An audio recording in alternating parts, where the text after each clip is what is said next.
con để nhớ ngày chúng con về Hà Bắc cùng nhau với dòng con dần nên các mẹ già lại phải thức cô đêm. Chỉ cho phép tôi xin được thay mặt những người làm chương trình xin được gửi lời tới toàn thể quý vị đại biểu cũng như toàn thể các đồng chí bạn bè toàn thể các bà con lời chào và lời chúc tốt đẹp nhất ạ.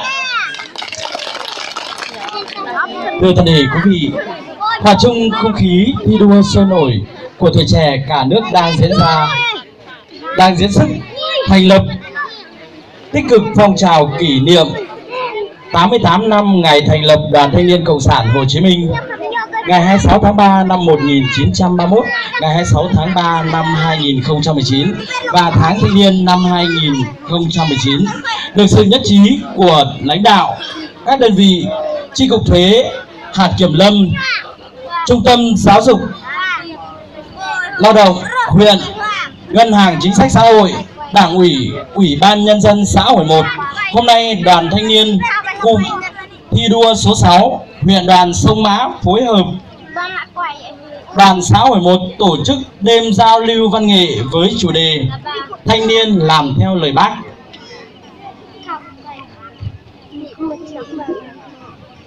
Rất vinh dự cho chương trình của chúng ta ngày hôm nay có sự hiện diện của toàn thể quý vị đại biểu khách quý. Xin được trân trọng giới thiệu với toàn thể quý vị đồng chí Lò Lan Phương, huyện ủy viên bí thư huyện đoàn, có mặt để dự hiện tiệc, chúng ta vỗ tay chào mừng ạ. Và có đồng chí Hoàng Đình Khải, phó bí thư huyện đoàn, chủ tịch hội Liên hiệp Thanh niên tình nguyện, cũng có mặt đến dự nhiệt liệt chào mừng. Và thứ ba có đồng chí Lò Văn Long, bí thư Đảng ủy xã Hội 1, cũng có mặt đến dự nhiệt liệt ra chào mừng.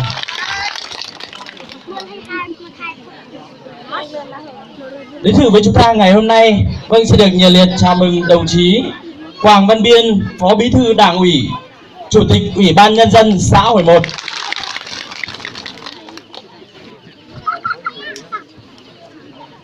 Có mặt đến dự có đồng chí Thường Thế Dương, phó giám đốc điện lực, cũng có mặt.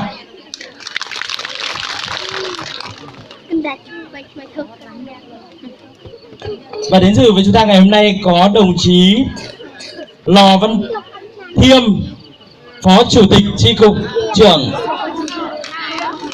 Chi cục thuế, cũng có mặt để hiện diện. Toàn thể quý vị chúng ta sẽ chào mừng ạ.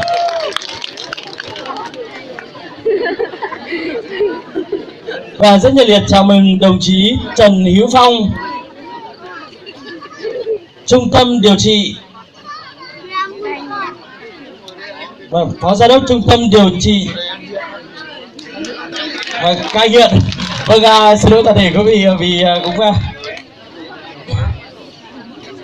tiếp theo có đồng chí bí thư chi bộ bản và 5 khối đoàn thể cả bản, và cùng toàn thể bà con chúng ta có mặt đông đủ.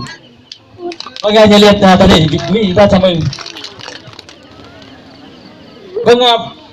Còn đồng chí Lò Văn Thành, phó hạt kiểm lâm, cũng có mặt để dự nhiệt liệt. Toàn thể quý vị chúng ta chào mừng. Và toàn thể trí thay mặt Ngân hàng chính sách xã hội huyện, nhiệt liệt toàn thể quý vị chúng ta sẽ chào mừng.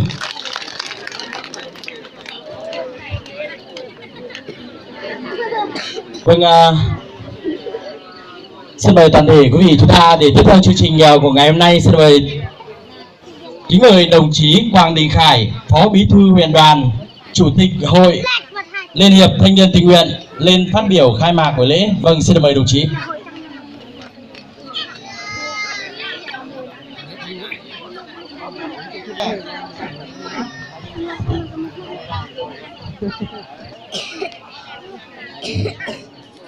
vui được mùa do đội văn nghệ bản Nậm Pù A trình diễn. Vâng, xin mời đội văn nghệ ra.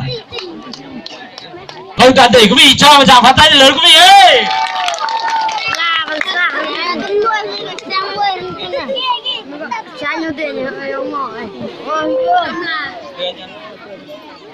Nó nay bên tương hàng này. Để cái ăn thường đi. Nó trong có tặng con đó.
Ui, thằng nào hay quên chưa?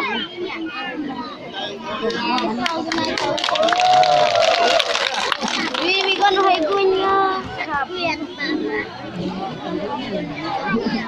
Phải đi nghiệt, bấm tóc bay mượn, phải đi nghiệt.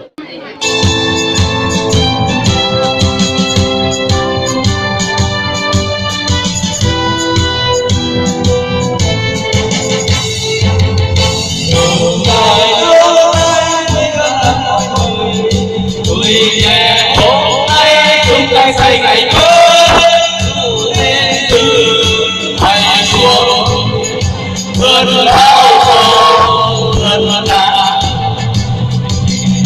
lại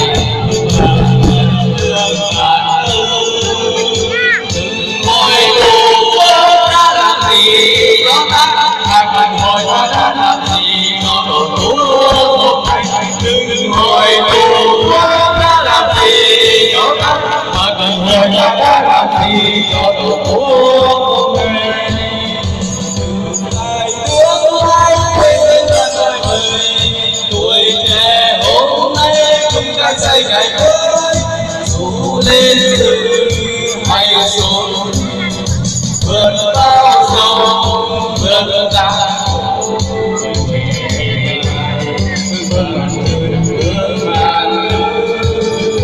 đừng hỏi tù quân ta hôm nay chúng ta xây ngày mới dù lên từ hay xuống vượt bao sông vượt ra bằng chân bước vào đừng hỏi tù quân ta làm gì cho ta mà cần hỏi ta đã làm gì cho tổ quốc này.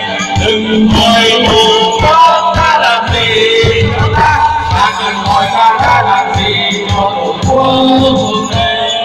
Đừng hỏi tù quân ta làm gì cho ta mà cần hỏi ta đã làm gì cho tổ quốc này làm nó ra cái tóc gì rồi không hay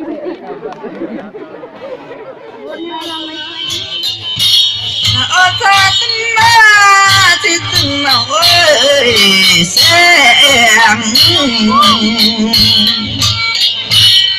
nói là chỉ đây bạn chắc đừng yên tốt ý ơi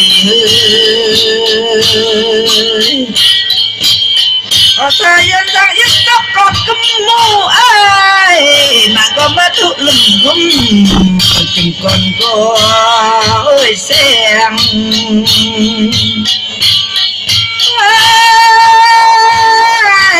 mà có mới chung cấm mù yêu mà chụp tôi dọc lùm cấm mù ơi xem ơi